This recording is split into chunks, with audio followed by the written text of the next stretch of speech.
right there. All right, there we go. So three, two, one. Well, Mayor Brent, this is it. This is it. Antonelli, Yeah, the last one for 2023. What do you I have to know. say for yourself? Well, you always save the best for last. I had the last one of 2022. Oh, you keep track? Oh yeah, yeah. I've got a little black book here. A black book. All right. Well, as long as I stay on the good side of the ledger, we're Yeah, good then. you're fine. Absolutely. Well, yeah, we always appreciate the time, Mayor Brent. I know, again, you being a part-time mayor down there in Mosinee, obviously you got the day job going on as well. You got the kid going on at home as well. Something tells me you've barely had time to even, take advantage of your fancy new flight from Avello down to Orlando yet. I have not had the opportunity. I'm pretty busy. I have not even started the Christmas shopping yet, but there's plenty of time. Yes, there. Yeah, plenty of time for that. We'll just assume that by the time this airs, that you've gotten all that taken care of. So, I hope so. indeed. But yeah, Avelo Airlines, as we've mentioned before, we've had the chance to talk about it a couple of times. They're up and running. Everything's going smooth. An airline that runs on time, believe it or not. And how big of a boon has this been for the city? Because we know the data shows people from all across Wisconsin are coming to Mosinee to take advantage of this flight. Yep, definitely a tremendous opportunity, not just for residents here, but throughout central Wisconsin. And look, it's a chance for people to fly out of a nice, convenient airport, not have to deal with driving into a larger city, probably paying more for parking. And you've got that direct flight. You don't have to worry about missing a tight connection or sitting in an airport somewhere for hours when you should be enjoying your vacation. And we're just, we're thrilled that Bell saw the opportunity. They looked at the market, and the demand is here. We have quite a few people in and around central Wisconsin that travel, and it's they have those two flights a week, and I think they're looking at adding. The rumor is some other locations if this is successful, and from what I heard, it has been successful. So Yeah, and the last time that I had any interaction with the folks at Avello, they said that this was, blowing their expectations away, and there could be, as you mentioned, those rumors that this route could expand, and they could expand to a new destination. Either way, no matter what it is, it's certainly good for Mosinee, even if it is something that's only operating 2-3 days out of the week. And it's a chance for people who haven't used our airport to travel elsewhere before to see how convenient it really is. When they take advantage of this opportunity, they may consider coming back to take advantage of our other airlines who have flights elsewhere to international hubs in Detroit, Chicago, Minneapolis. Hmm. Yeah, no doubt about it. So it's great for the city. I know that that's something that you guys have been looking at for a while down there in Mosinee. The other thing is the new hotel, the Grand Stay Suites, which is been up and running for what, about 6 months now? Yeah, it's cobblestone, Or Cobblestone. Yes, and there we go. right, yep, and it has been up and running since I believe it was the end of June, if not early July, that they were up and running. We were there for the official ribbon cutting back in August, and from what I've heard, traffic has been steady. Of course, you're not going to on day one have every room filled and have 100% occupancy, but they are up and running and steady from what I've heard. So what does that mean for the city then? Well, you always have that spin-off economic activity from a hotel, and it was a nice addition to our downtown because over the last 8 years, at least that I've been here, we've worked very hard to revitalize downtown from just vacant storefronts to, the Mosinee Brewing Company, the Mexican restaurant. A lot of the existing storefronts were refinished and we contributed towards that. Now you've got the Cobblestone Hotel. The DOT just came through and repaved fresh asphalt back in 2022. So that was a nice cosmetic touch. And the interest just continues in Mosinee. And obviously, a hotel when you're looking to stay somewhere, if you're going to be there even for a night, when you get in after a long business travel, you want to grab a bite to eat, maybe a beer or a cocktail, and those restaurants and bars downtown that have joined us are just going to reap the benefits of that.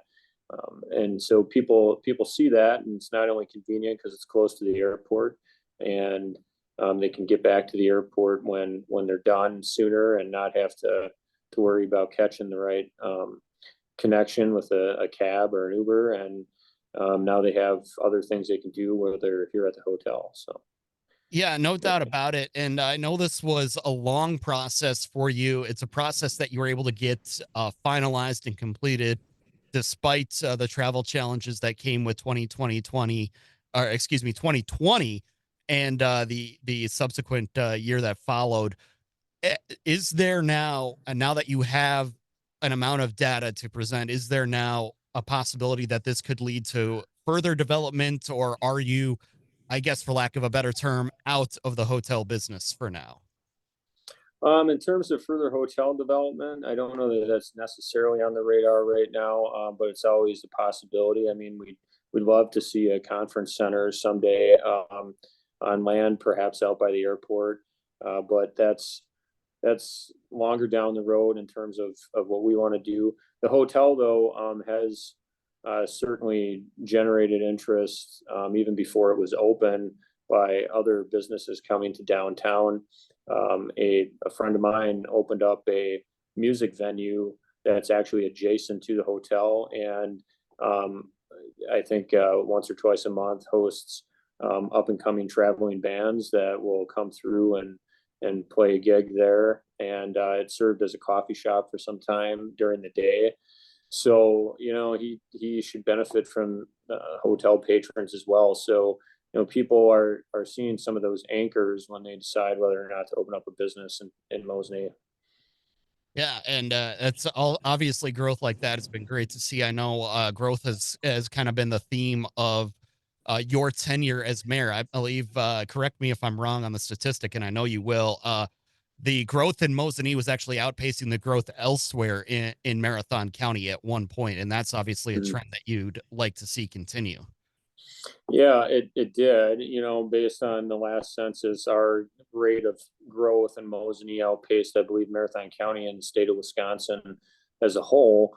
And I think that's a testament not only to, what we've done to grow, from an economic development standpoint, also, how we handled COVID. People kept their cool in Mosinee.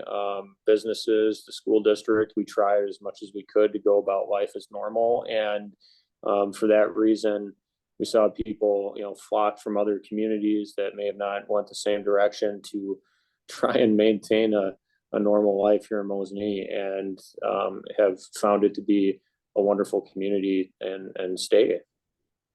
Absolutely. And then one more thing before we let you go. Obviously, tax bills just landed in mailboxes, for better or worse, or however it is you look at taxes. I don't know. How do you look at the tax bill, because you obviously have to sign off on it, and then you get it sent to your mailbox as well. You don't get that taken out of your direct deposit, do you? No, actually, it's kind of funny you mentioned that. Um, our clerk here at the city, after we pass our taxes, and then when the tax bills are printed at the next city council meeting, they're sitting on our desk waiting for us to pick up and make sure we get paid. So we're probably one of the first to get that bill.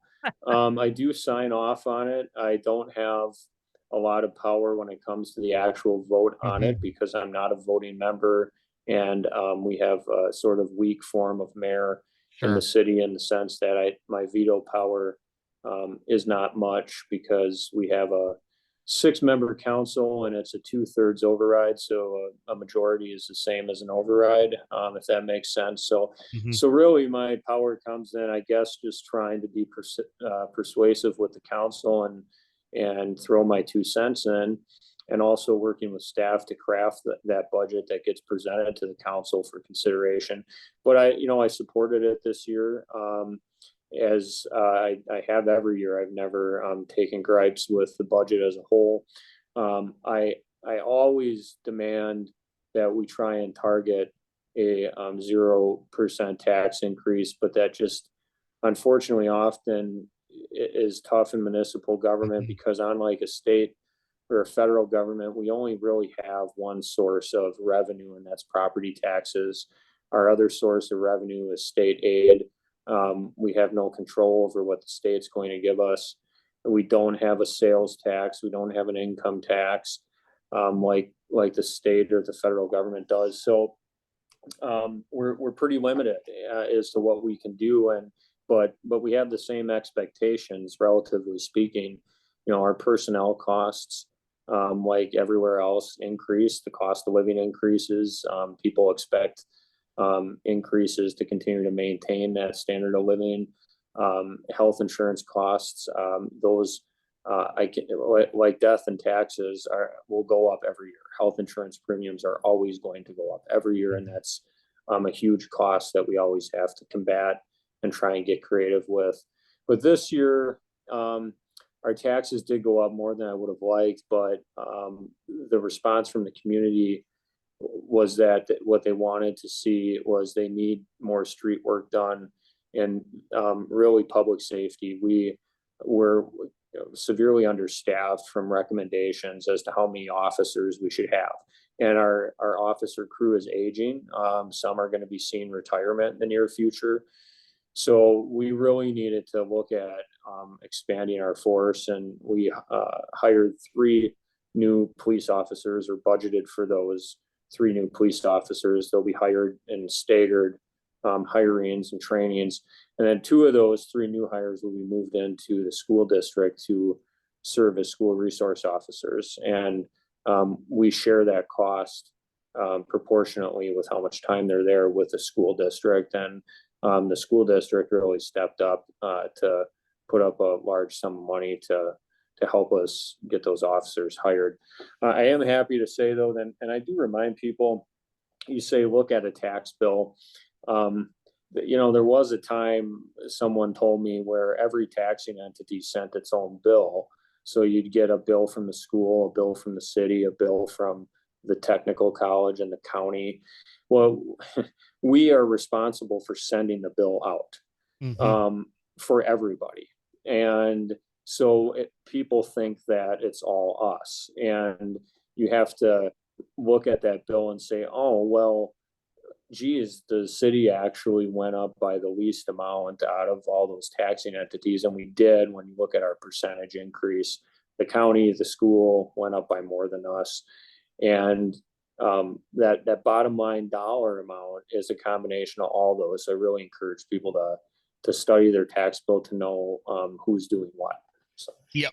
And then don't forget there's the fifth entity in there as well, which is the lottery credit, which based on mine was up this year as well. So that's good news because that's money that then is not coming out of your pocket. But again, you mentioned Mm-hmm. going up this year in tax rate. I know that's not something that you like to do. You always mention staying flat and things like that.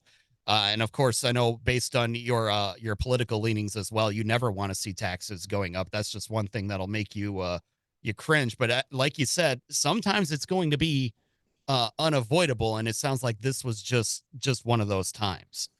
Well, yeah, and unless you really attend meetings, which people are busy, and I get it, but to understand how all the minutia of the budget and what happened this year, we were fortunate to get I think almost $105,000 increase from the state in Mhm. general aid.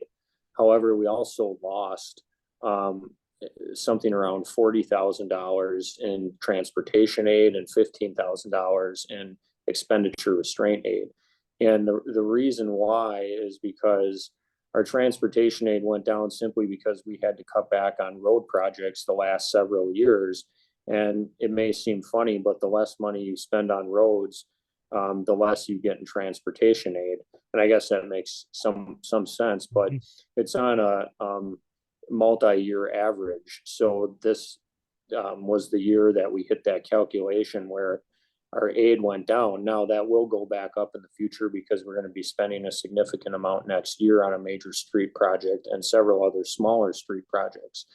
And expenditure restraint went down because not because we haven't been holding back on our expenses to qualify for that, but because the state opened up the program to more individuals, but yet the same amount of money in the pot. So um, overall, we still had an increase in state aid by probably $50,000, but we wouldn't have had to raise taxes as much had we had that general state aid increase and Mhm. maintained the level of those other two. So it is a teeter totter, and unfortunately, sometimes it doesn't swing your way.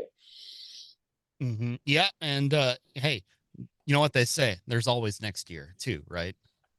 Yep, there is always next year, and I have, that is one thing I was adamant about when we passed this budget with the council. I said that there are a number of things that I'm going to be working very hard on over the next year, so that when we get to budget time, we have a lot more money in the kitty, and I'm expecting no tax increase next year, or at least that's what I'm going to demand. I'm not going to get into what some of those things are at this point, Hmm. but one of them, for instance, that I can get into is retiring our TIF district early in the business park. That TIF district has tripled almost in equalized value since it was created, and has done extraordinarily well. And if we can retire that TIF district about a year early, we may have some more money to work with in the general fund. So that's one example of things we'll be looking at to try and make next year not as difficult as this year was. Well, we always appreciate the time, Mayor Brent, and we'll look forward to diving into those other details in next Mhm. season on All Mayor's right, well, Monday. we'll see you at the end of next year, but hopefully a couple times in between. Absolutely. Absolutely. Again, Merry Christmas to you and the family. We'll look forward to chatting again next year. Okay, thank you. Take care.